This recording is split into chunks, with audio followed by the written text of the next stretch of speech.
Hello? Yeah, I can Okay, we're good. Hear me? One more time? Can you hear me? Yeah. All right, there Gotcha. we go. hear me. Hear me. Yep. Yes, sir. Perfect.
Ladies and gentlemen, welcome to the best sports show in Kansas City. This is Any Given Sunday on KUAW Radio, where sports come alive. Join your hosts, the awesome voice, and Coach 24 as they dive into the latest sports news, analysis, and excitement. From the biggest games to the most thrilling moments, they've got it all covered. So sit back, relax, and get ready for an hour of unbeatable sports action. This is Any Given Sunday on KUAW Radio.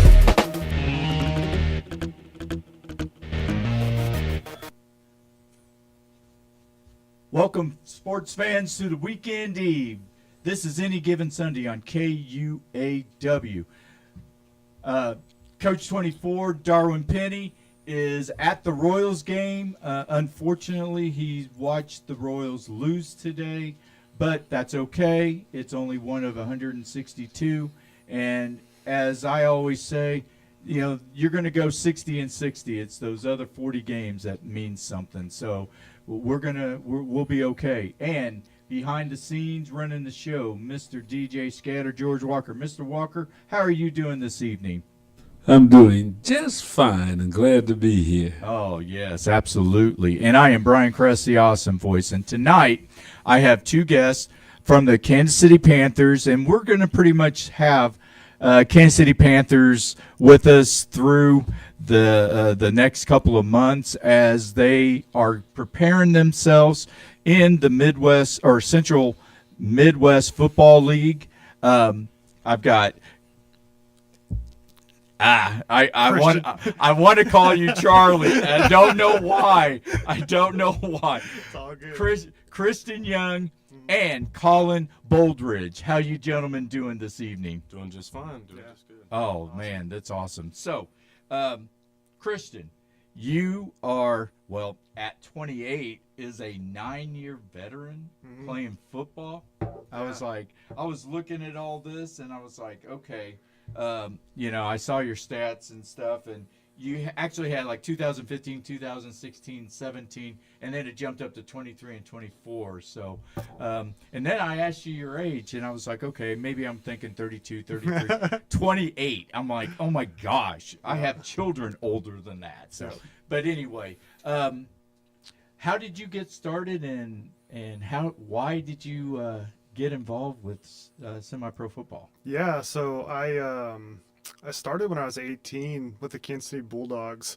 I had some offers coming out of high school, but just never really translated for me. And so I went to get some film to try to get into a higher division school, and just ended up sticking. So played Bulldogs 2015 to 2019. Once they started kind of going on that national run and traveling to Florida and Texas and everywhere, that's when it became a little too much for me. But so I retired for a couple of years and then came back to the JC Giants. which was a rec league team. Terrible, hadn't won a game in like 4 years. So I was like, I'm determined to flip this. Ended up actually buying them and then starting the North Kansas City Knights. Last 2 years, we've been a powerhouse in Kansas City. Super, top 10 team in the Midwest, top 25 team in the nation. And, my other owner moved to Florida. I folded the team and had a really unique offseason this year. Got to check every team and kind of just see what they were about. And the Panthers, I knew after the first 5 minutes with Coach Jimmy, this is where I wanted to be. And it's just been that way ever since. So what did you see in him that made you go, okay, this is where I want to be? Yeah, my big thing in semi-pro is servanthood. So I always want to make sure that we're taking care of guys and we're progressing guys. I don't want to hoard talent for years and years and keep them in this cycle of minor league football, right? Like I want guys to go to the next level. I want guys to succeed in life. Semi-pros gave me a lot. Like I learned how to be a father. I learned how to be a man. Like I learned how to handle my business because of semi-pro. And that's what I want to do. That was my objective with the Knights. That was what I was looking for in this team. And Coach Jimmy, when I called him, didn't mention wins or losses, didn't mention success in that regard. It was all about what we could do for guys and the community, and that stuck. So, well, see, and people who don't, they just hear the name semi-pro. They have this perspective on what it is. Explain to them how different it is for them, because they're just thinking it's a bunch of guys just going out trying to think that they're super studs. Yep. And they're going to go try to move on into upper leagues and stuff like that. You give your assessment to the people out there.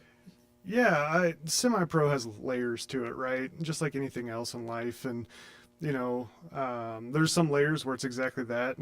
They knock it, call it 37U, and truly that's what it is. Just some guys putting on, mismatched helmets or skittled helmets and skittled uniforms and hitting each other. That's not really what semi-pro is to me, and that's not really what it is to the Panthers. To us, it's a safe space for men. Like, we can get together, we can celebrate our wins, celebrate our losses, or not celebrate the losses, but, mourn them together. And we could just navigate life. And for me, being a 28, like, I know the NFL's out of question for me, right? Like, I'm past that age. But to me, like, having an impact on someone like Colin, who's straight out of high school, and kind of help him, like, figure out his life and how to transition from high school into the real world, or get him to the next step, like, that's what semi-pro ultimately is it's a stepping stone to the next level. It should never be something where someone's stuck here for 15, 20 years and, and if you are, then it's because you're helping somebody. It shouldn't just be because you want to go, strut your stuff and whatever. Like, the accolades don't matter. It's Right. how many people you've impacted. Right, exactly. So, Colin. Yes, sir. So you are a rookie. I am. And so, how did you get involved? Who involved you, and how did you get turned on to playing for the Panthers? So, I attend Metropolitan Community College up there in Maple Woods, and I've always, after I stopped playing football through high school, I've kind of been looking for a way to get back, because my first word was ball since I was a kid. It's been nothing but balling. And it didn't really matter what sport. I've done wrestling, baseball, football. I even did golf. And even though I sucked at it, I did it.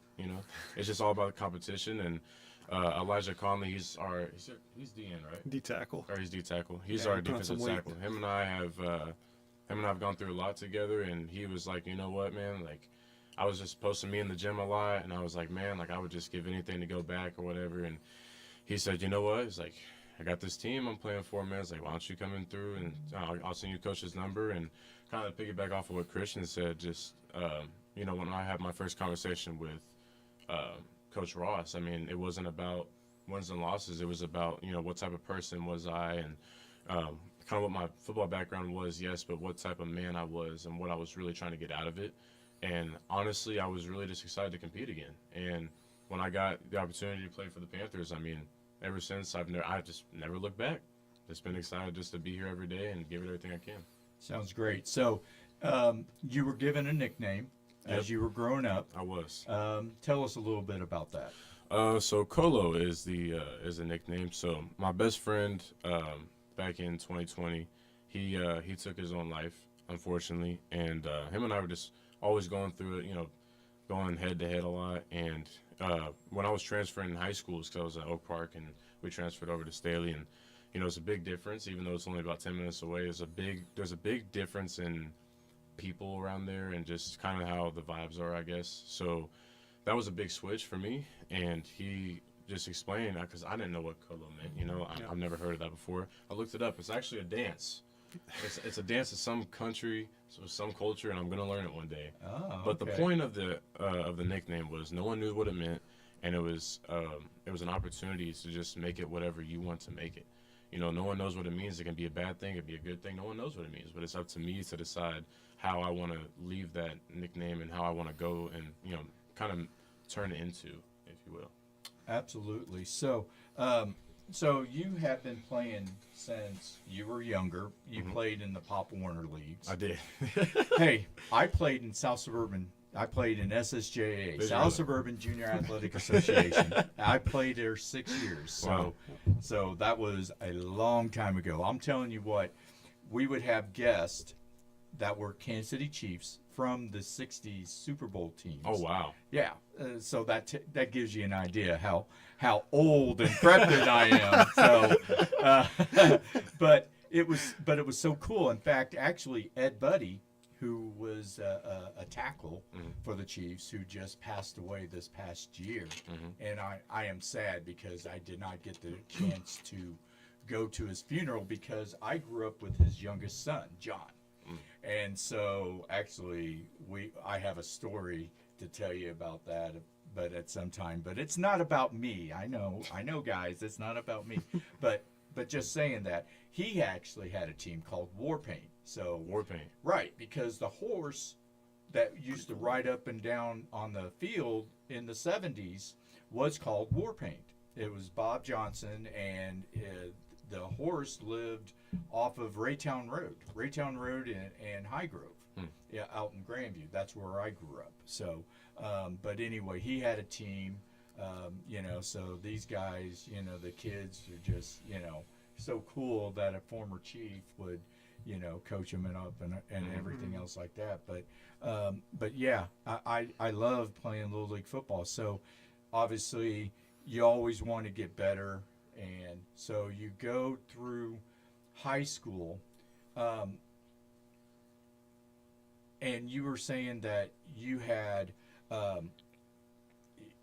challenges because you were losing friends left and right. I You did. have tattoos that symbolizes that. So how did that affect you in the growing up part? So, I was always growing up, it was always kind of difficult because I was always around older people. My siblings, my cousins, my aunts. I was the youngest, and so I kind of always had like the old soul, you know what I mean?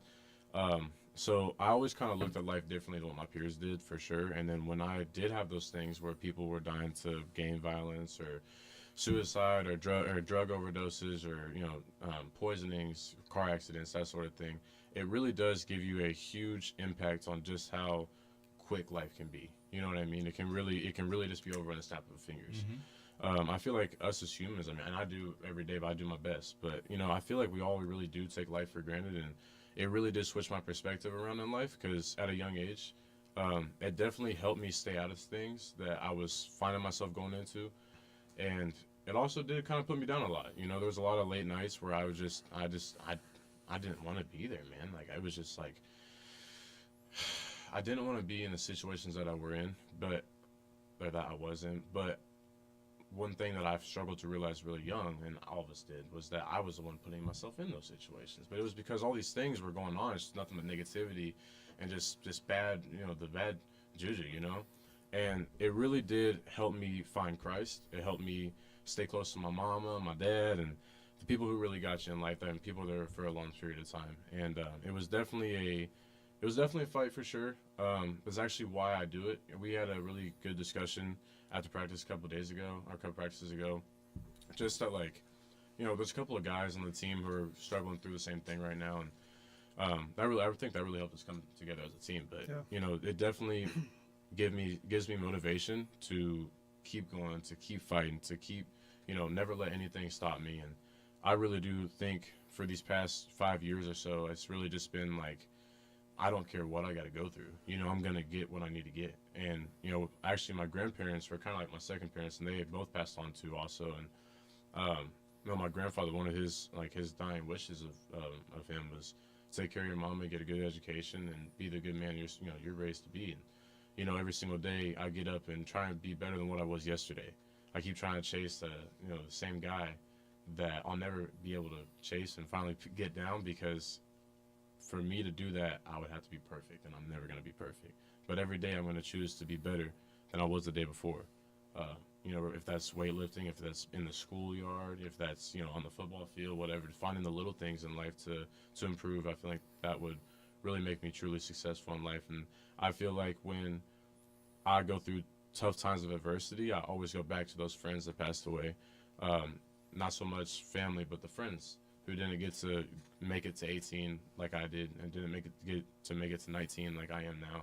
You know, I just feel like I owe it to those people who aren't here anymore. You know what I mean? That's something that I really cherish a lot, and that's something I really go through in my mind every day. Is, you know, I have to do this. I have to be good. I have to be great. Because if I'm not, I'm letting those people down, and that's a heavy thing to put on the shoulders. But it keeps I manage it. It keeps me on.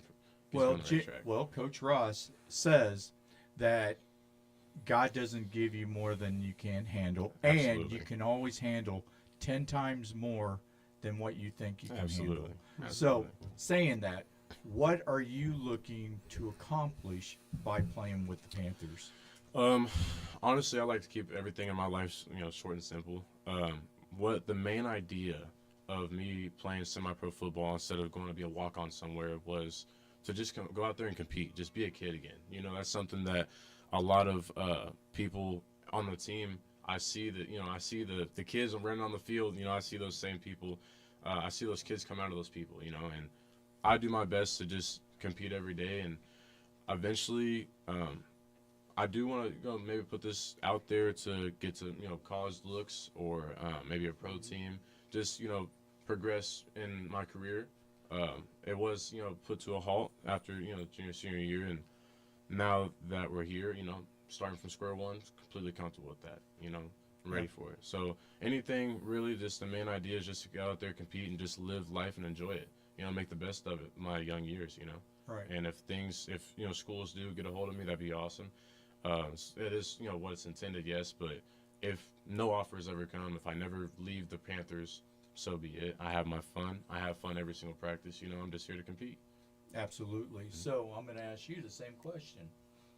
I know you've been a 10-year, or I'm going to say a 10-year we'll vet, round up. but what are you looking to accomplish?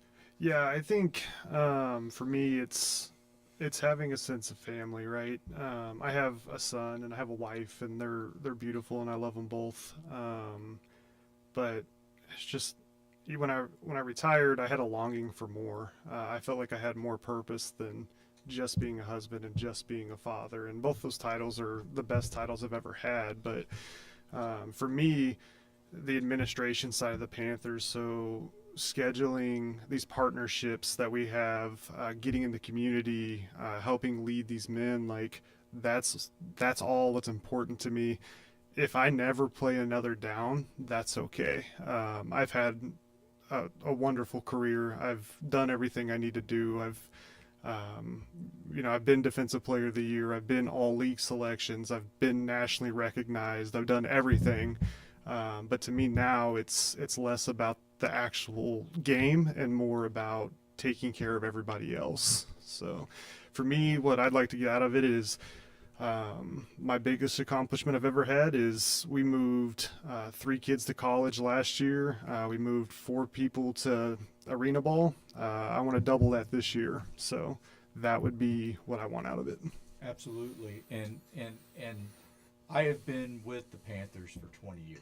Mm-hmm. I tried out when I was in my late 30s instead of 18 years old. But when I was 18, I was in the military, so serving my country.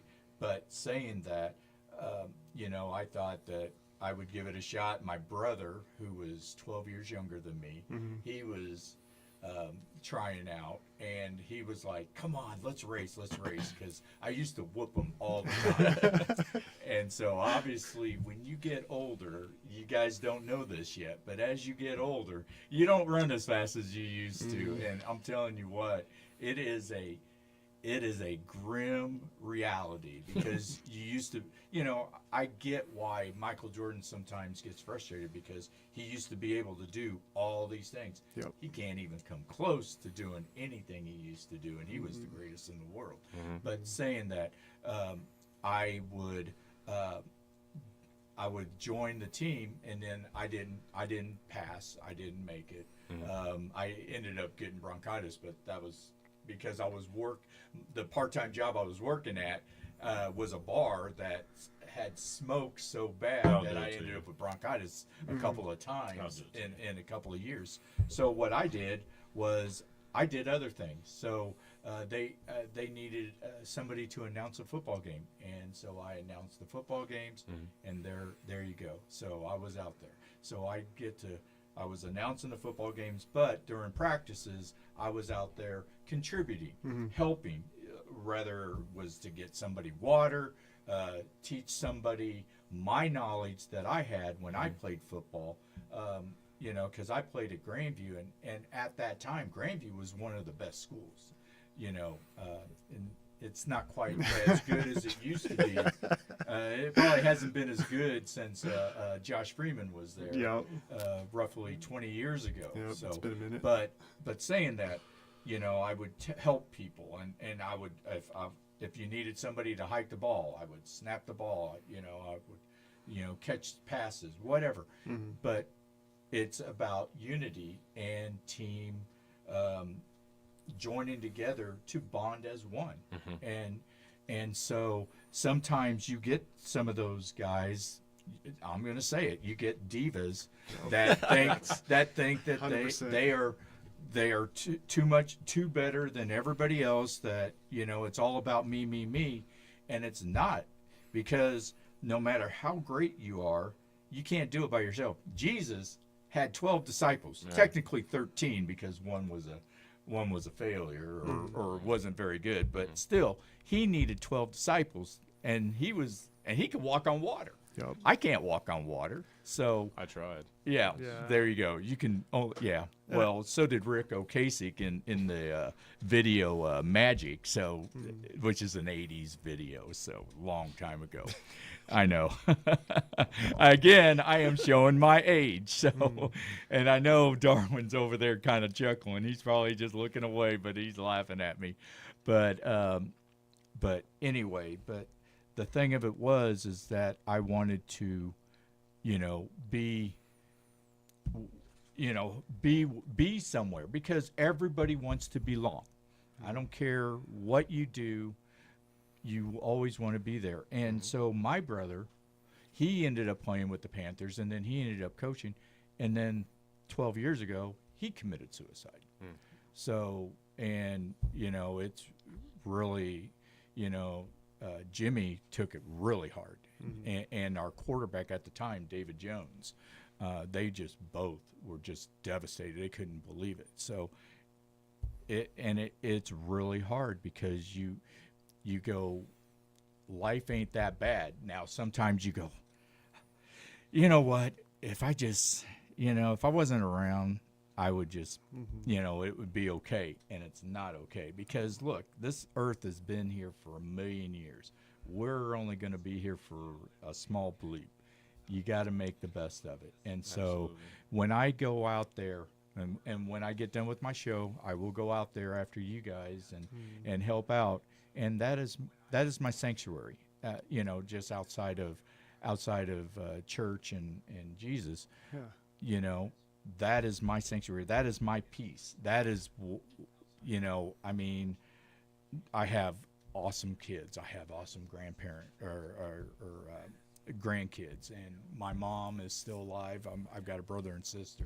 They're all awesome, but still, I need something that helps me. And so that,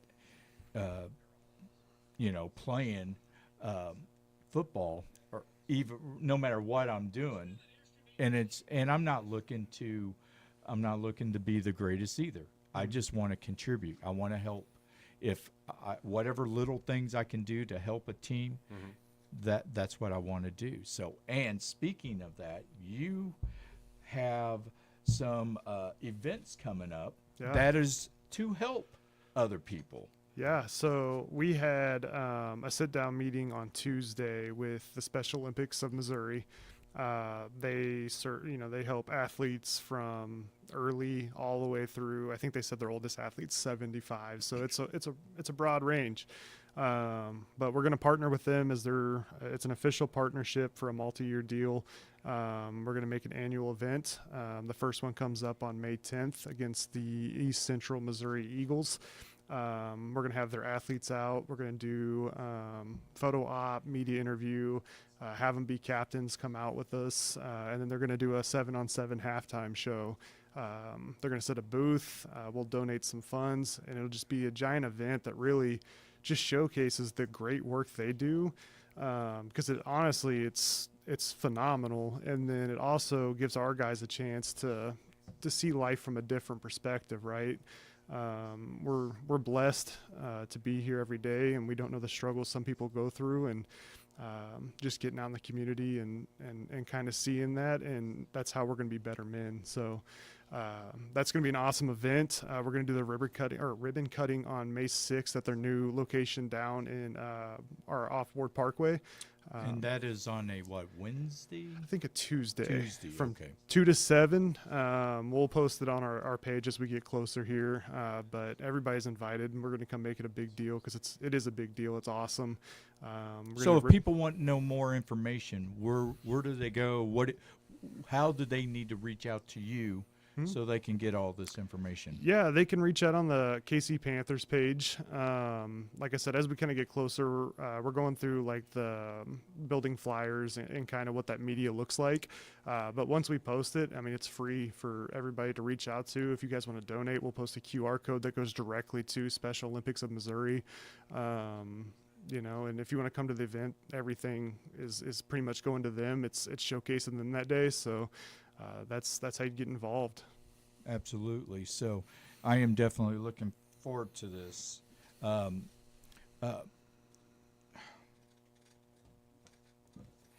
got wires wrapped around me. I'm just a complete mess. So Technical difficulties. So anyway, so you were talking about there was going to be like jerseys and stuff like this. So. Yeah, so we're going to have a special jersey. I do all the jersey stuff for the Panthers. I have a direct manufacturer, so we got it sent over to them. We're just waiting final approval. It's going to be a one-off kind of jersey. If people want to donate to help us get those, they absolutely can. If not, then no big deal. But those jerseys, we're going to take them, and then we're going to give them to the kids, adults, athletes after the event. So as of right now, I think it's 1-for-1. So they scheduled 53 athletes to be out there with us. So everybody should have somebody, and it'll be awesome. Oh, that would be great. Exciting. Yeah. So, and see, and that's the thing, because sometimes you sit in yourself wallow. You go, poor me. Yep. I mean, why isn't somebody helping me? And then you go out and you realize, poor me is nothing. I mean, I'm a phenomenal person compared to what people are doing, and and you can only make yourself better if you're making a contribution to somebody else. Yeah. When you're I guess your needs help somebody else. Yeah, and it ties back to what you asked earlier, right? It's like, what really is semi-pro? And there's so many definitions of what it is, but this is mine, like getting out in the community, doing quality work, building those relationships that are beyond football. You know what I mean? Like, football's cool, but honestly, I could care less if we win 10 games, like the championships. I've done it all. It's awesome, but it's not the end-all, be-all in semi-pro. It's what do you do with that time and with that group of men, and how do you impact not only your life, their life, and whoever else's life along the way. So that's my definition of semi-pro. Others will tell you, Divas will tell you otherwise. It's all about me, but not me, man. It's community, and that's where Coach Ross, Coach Webb, Coach Jay, the whole staff, honestly, that's where we all align, and it's just so unique and so different than anything I've been a part of. It's really a unified vision, and family, man. And I will say also, to your point, like, a big impacting moment on me was that meeting where we got to be vulnerable with each other, Definitely. sit in front of each other, and we got to celebrate wins, promotions, new life, everything under the sun. And then, we had a family member who lost his uncle, and we mourned, we cried together with him, like, loved him as family. And that's just so unique to me. And it's truly unlike anything I've seen in semi-pro. Yeah, absolutely. That was something for sure. Yeah, and that's the meaning of life. Yep. Because Absolutely. you're there for your brothers. You're there to support them. You're going to celebrate the good stuff, and you're going to be there. You're going to have his back in Right. the bad times, Right. and that's all what it's about. So we are at halftime on any given Sunday. I mean, we could just keep going and going, but they got football practice, so they got to get going. Christian Young, Colin Boldridge was on the show. I thank you, gentlemen, very much for coming on the Thank you. show. Greatly appreciated, and we will definitely keep in touch, and maybe we can get with Mr. Walker and see if maybe we can do something, when that time comes, that KUAW can also be involved. Oh, Definitely. yeah. The Thank more the you. merrier. So, Absolutely. So we're going to take a break. Coach 24 is here from Royal Stadium. We're going to take a quick break, and then when we get back, these gentlemen will be gone, but Coach 24 will be here, and we will talk about the Royals and their day. So you are listening to Any Given Sunday on KUAW.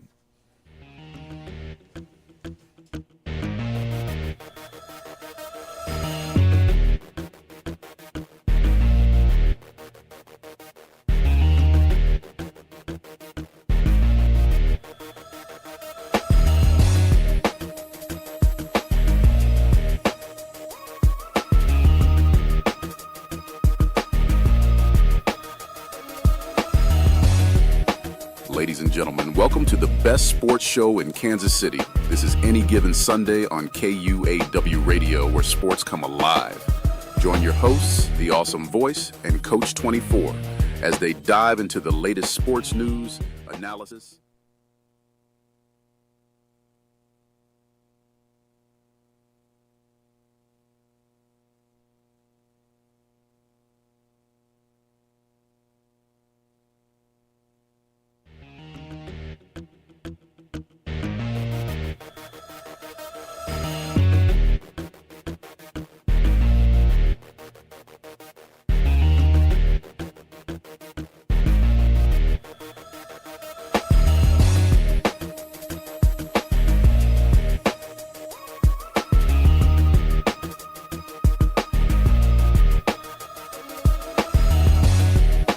Ladies and gentlemen, welcome to the best sports show in Kansas City. This is Any Given Sunday on KUAW Radio, where sports come alive.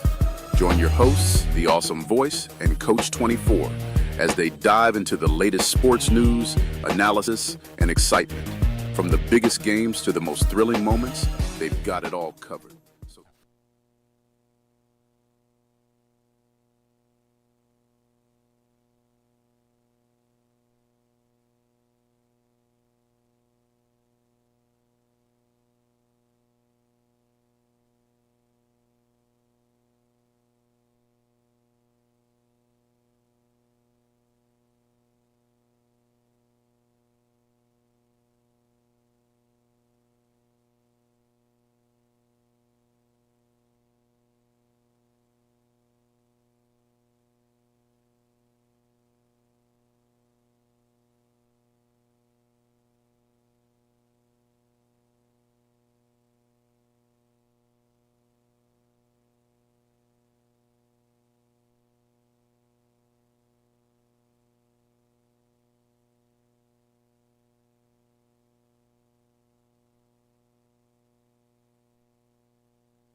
welcome to the best sports show in Kansas City.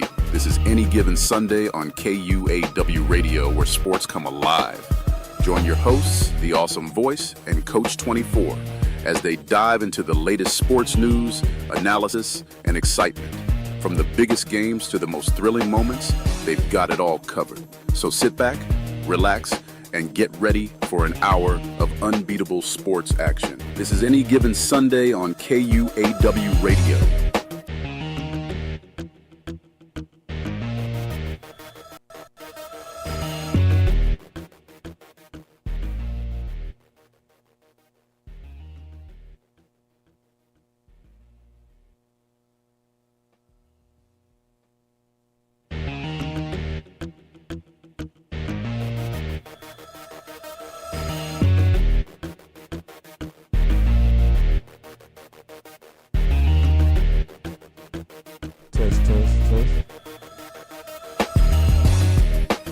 Test.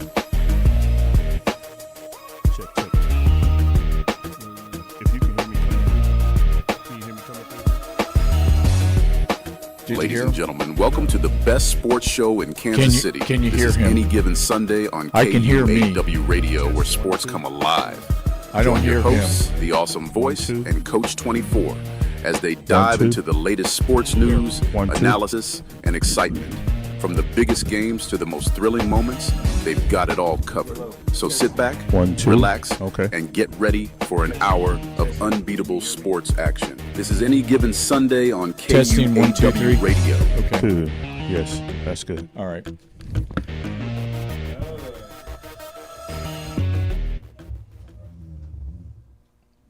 All right, we're back for the second half of Any Given Sunday on KUAW. Coach 24, Darwin Penny, my brother with another mother, has finally arrived from Royals Stadium, or I should say Kauffman Stadium, watching the Royals play today. It was opening day. It was beautiful weather. Normally, you are fighting the cold, and I know you're going, I came from Texas for all this weather, so you finally got some Texas weather today. But saying that, there were some good things about the game today, and there were some not good things that came from this game. Yeah, tough loss. Went into extra innings. We know Cleveland is a good team, and so Cole Reagans was on the mound for us. Got off to a good start. Pitched a really good, strong 5 1/3 innings, and then a guy who was really good for us all last year came in and the first pitch he threw gave up a home run in Angel Zerpa. And then we had a little bit of a base running mishap. It was pretty exciting to see us get a leadoff hit, and then Dairon Blanco comes in and does what he does. He goes and steals a base, and so now he's in scoring position. We get a infield hit, and all of a sudden, things are looking good for us. And then the next thing you know, we got 2 outs. And we ran ourselves into 2 outs. Really one. We ran ourselves into one. Blanco was doing what you should do there. Right. When you got first and third and nobody out, you're trying to stay out of the double play. And so he's going on contact. There was a one hop to the third baseman, Ramirez, who makes the play. And then all of a sudden he's hung out to dry, and what you're supposed to do is try to stand and run out as long as you can to try to get that guy all the way to third. Well, that was a long way for Isbell to go to try to get to third, and he made the decision, and then the next thing you know, he was hung out, and then boom, we got 2 guys standing at second, and we got 2 outs. And but we rally back late in the game. Against their best pitcher, who had a 0.61 ERA last year. Yes, Class A is the class of the league. And, Vinny Pasquantino, who's nursing a hamstring, gives us a double to start the inning. And Freddie Fermin comes in to run for him, does a good job, and we get a sac fly. that's all you could ask to come back and to tie the game up. Wasn't Salary it close battle. enough that it could have almost been a home run? Wasn't it that deep? We had a lot of warning track power today. I know that our newest player, Jonathan India, is probably saying to himself, he hit 2 balls today that if he's at Cincinnati that are probably out. Oh, wow. But big old Kauffman Stadium will wrap you in its arms like your mother nursing you when you was a baby and said, "No, you're not going anywhere." So he did. He had a couple of good balls out there, and so like I said, we didn't play bad. And then in the with the extra inning rules, which you start with the runner at second, they hit back-to-back doubles in the 10th inning. And gave themselves the victory. And so a lot of good things. Like I said, Cole Reagan's pitched like a number 1 auto pitch. We made some good plays defensively, didn't have as many hits as we'd like. We hit a lot of balls good, but big old spacious Kauffman Stadium gobbled them up. But it was good to see Vinny swing the bat the way he did today. I was surprised that he was even going to play because of his hamstring. Yeah, and so he did. First game, we got to see a little bit of India's versatility, moving from third to left field. Garcia came in, so you can have his good defense in late. You saw our manager utilize even Mark Kana as a pinch hitter. We saw Matt utilize everybody today. Freddie coming in the game, he used his roster today, and so I think that's what the new look Royals are going to be is 26 guys and everybody chipping in. So is with them going 26, putting everybody in, is that the way that this season is going to go? That they're in order for them to win the division, to go to the playoffs. Are they going to have to do that instead of like having a lineup that's a regular every single day, or at least most every single day, that you just rely on these 9 guys or 8 guys, whatever, and just rely on them? The Royals are going to have to do a complete team effort. Yeah, I think that's really more of the new era of baseball that we are in.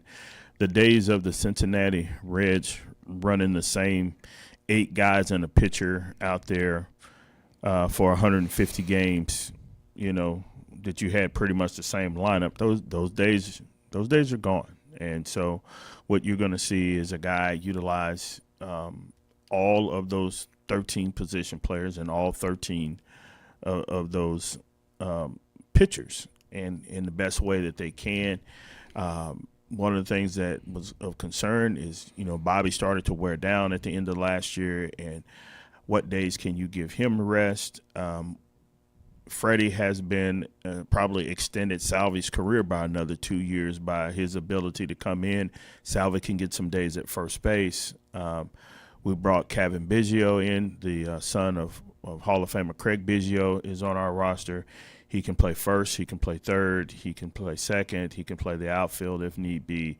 So when you look at the composition of this team, what you're going to see is a team that has to utilize all of its guys. Everybody brings something a little bit different to the table, and there may be some platoon situations where there's tough lefties where you'll see MJ Melendez come out of the lineup and then one of the right-handed bats go out there.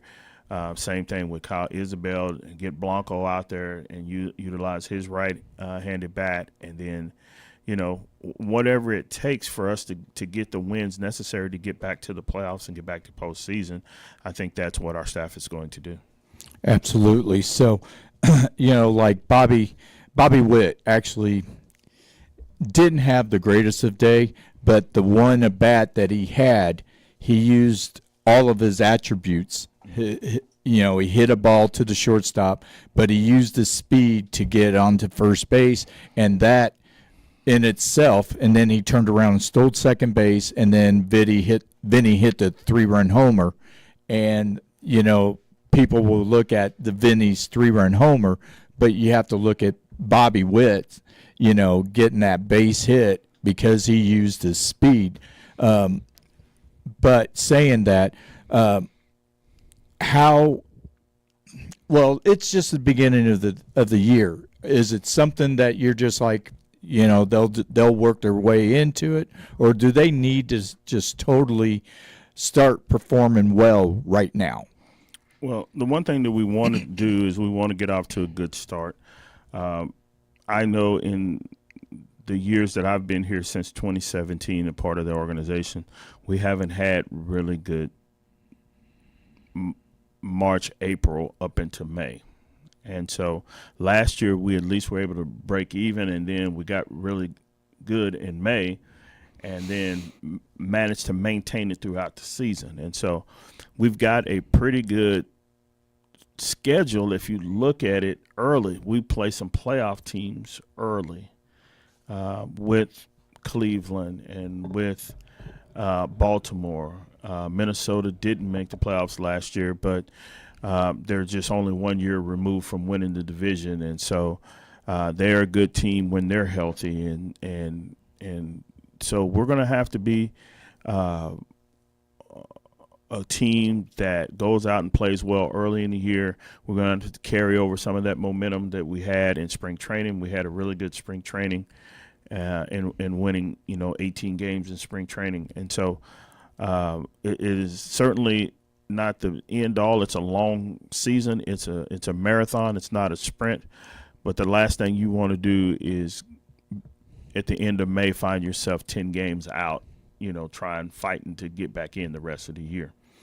Right. And I know last year we kind of started off losing the first two games to Minnesota. We finally won the third game. We kind of tripped over ourselves a little bit, and then we finally picked it up and got it in gear.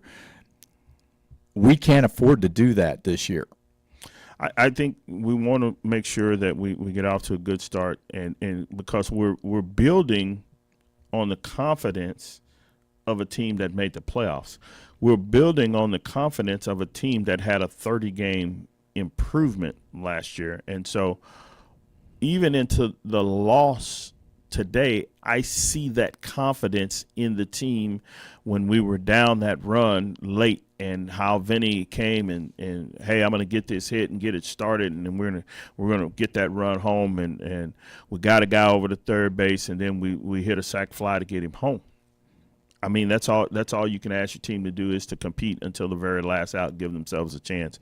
And I see a much more mature team. I see a team that won't stay in a long losing streak that it might have in years past. And so we've got a right blend of young talent as well as veteran leadership, and we just need to work through it. And I think Matt knows how to utilize his full roster, and I think we're going to be in contention all year. So how were the fans? I know it was a sellout crowd. So how were they, their enthusiasm, however, how did they resonate the game today? It was an exciting crowd. It was a playoff type atmosphere out there today. It was a great atmosphere yesterday at the workout. I mean, we had 10,000 fans that showed up yesterday just for the workout, and you can feel the energy, you can feel the buzz in the city around the Royals. The first time that we've had this kind of buzz, really since the World Series year, the year after the World Series in 2016. And I think fans, first of all, KC is a very educated baseball city, and they know that we have a team. We've got a big-time frontline superstar, and then we've got a aging superstar, and then we've got some people that are trying to find themselves, and we've got a budding ace at the top of our staff, and we've got two veterans in the middle, and we'll see how our 4 and 5 perform. And but there's expectations this year. There's no doubt about that. And then also, we're not going to sneak up on anybody this year. The league is going to be out to knock us down and peg and try to get that spot. And we got a very tough division where everybody not named the White Sox has a chance to win this division. Right, absolutely. So, and so not going with the Royals, going with Toronto. And I heard news that Guerrero wanted a contract before he started playing today. I guess he didn't get it because it was like 30 minutes away from showtime, and he didn't get it. And then they turned around and they were losing 6-0 to Baltimore. So how would that affect a team, with their star player wanting to get more money when he's not happy getting $500 million, he wants $600 million? How is this money thing really affecting the performance of teams? Well, you want to know that ownership, management is all in on you as an individual and the performance that you've produced up to this point. And everybody's watching, because what happens to one player, you feel like, hey, then that's going to probably happen to me. And everybody wants to be in a situation where they feel valued, they feel appreciated. And when that doesn't go well, you start to think, well, are they going to try to move me if we're not in contention?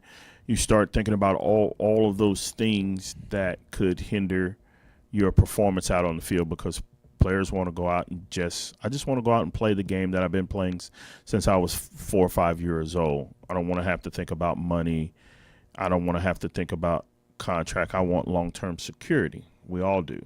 And so, but it has a chance, if not addressed, and how he reacts to it, his teammates are going to feed off of that. And so I think that's going to be the challenges. If you say, okay, we're not going to have any more negotiation once the season starts, then go out and play. Go out and play, and your teammates will feed off you. But if you go out and you sulk and you talk about it in the media and all of those type of things, then it has a chance to create some discord in the clubhouse, because somebody is going to inevitably take on the mindset of, I'm making the veteran minimum, and you're going to make enough money to last 5 lifetimes, and you're complaining about it, right? And that's where it starts. And then all of a sudden you got 2 guys nose to nose, and now you got problems in your clubhouse. And so I hope that it doesn't come to that, because he's a very talented young man who comes from an outstanding bloodline of a Hall of Fame father, and he wants to go out and make his own legacy. But, everybody's got a number in their head, right? The question is somebody going to meet that number? I never thought Juan Soto would get what he received this offseason, but he did. Okay? I didn't think Ohtani was going to get as much as he got, but he did. So who's to say that somebody won't pay this amount that this young man is asking? So in other words, like Soto got his money, Ohtani got his money.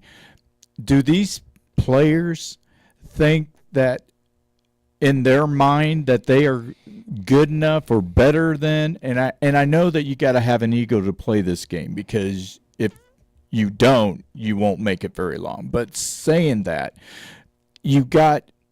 everybody's wanting to try to make the utmost money. And I get that you want to take care of your family and everything else, but I'm thinking, if I had $500 million, I think I could take care of my family. And we can't look at it that way.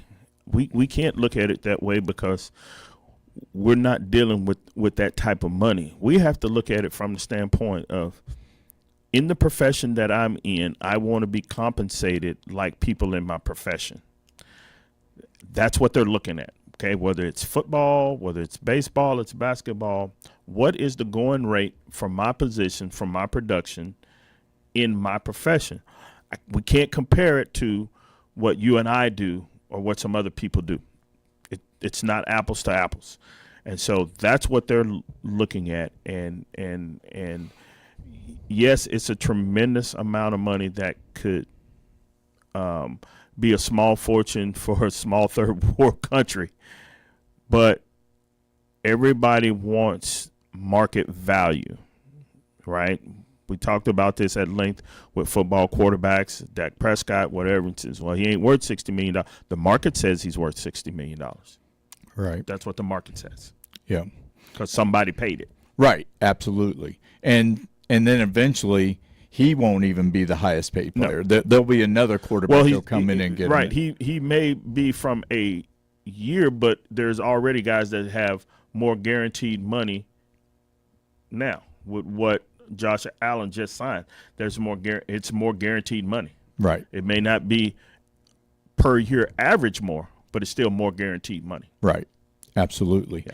So one more thing, because we're getting near the end of Any Given Sunday on KUAW. There's word that Mayor Lucas has offered $1 billion to John Sherman to either renovate Kauffman Stadium or to build a new stadium. Have you heard anything about that? I have not heard anything about that. And so the one thing that we know is that we have a very aesthetically pleasing stadium, but there are some functionality issues with it, with being a 50-plus-year-old stadium, right? And I think our ownership group wants to do everything that they can to ensure that the stadium, the new stadium proposal, are great environments for people to work in, players to play in, fans to experience in. And so those people who are civic leaders, mayors, they will come up with something that inevitably will make sure that the Royals, the Chiefs, the Current, and all other teams in this greater Kansas City area have the finest facilities to play in, and that the fans would have a great experience as well, just like we did when we upgraded our airport. So at some point in time,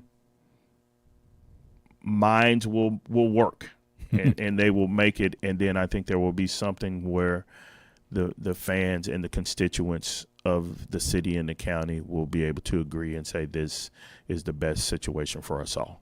Well, hopefully it will get resolved soon, no matter what the issue of it is or whatever the terms or anything else is. So I totally agree with that. So we are at the end of Any Given Sunday on KUAW, but we still have the best segment of the show, Penny for Your Thoughts. Penny for Your Thoughts today, we go out to legendary boxing heavyweight champion George Foreman. We lost George Foreman earlier this week, and it reminded me of 1983 when I and my Temple Wildcat teammates had journeyed from Central Texas down into the greater Houston area to play the Humble Kingwood Mustangs. And as we were getting ready for some of our pregame activity and just unloading the bus and walking the field, we see a big gentleman jogging or fast walking around the track. And I remember saying to myself when we saw him the first time go around, I said, that's George Foreman. And it was George Foreman, and he stopped and he talked to us and he shook our hands. And I remember how big his hands were, because when he shook my hands, I could feel his fingers on my forearms. And I thought that was the biggest fist that I'd ever seen. He was then just beginning to think about his comeback, and he was trying to start the beginning of getting in shape. And he said, I'm going to see if you guys are any good. I'm going to go home and I'm going to take my shower and I'm going to come back and watch this football game. And he did. He came back and watched us. We wind up beating Humble Kingwood about 30-0 that night. Ooh.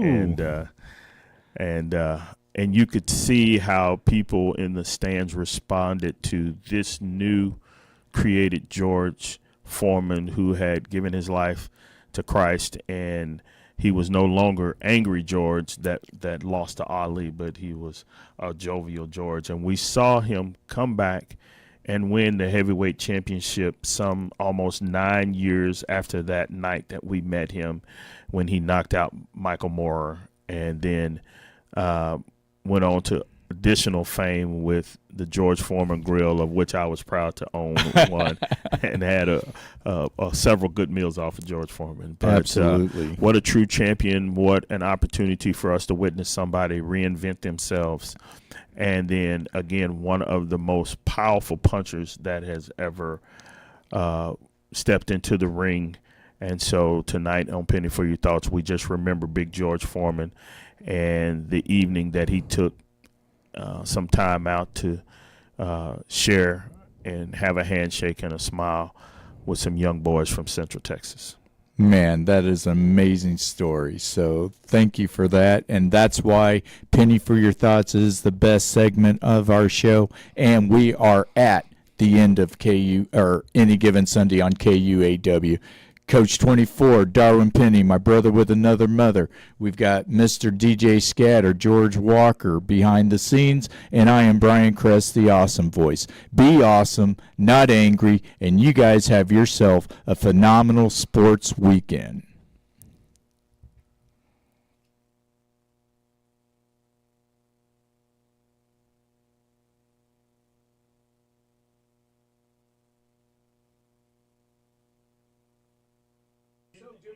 In that community, he was just George. Right. And he had started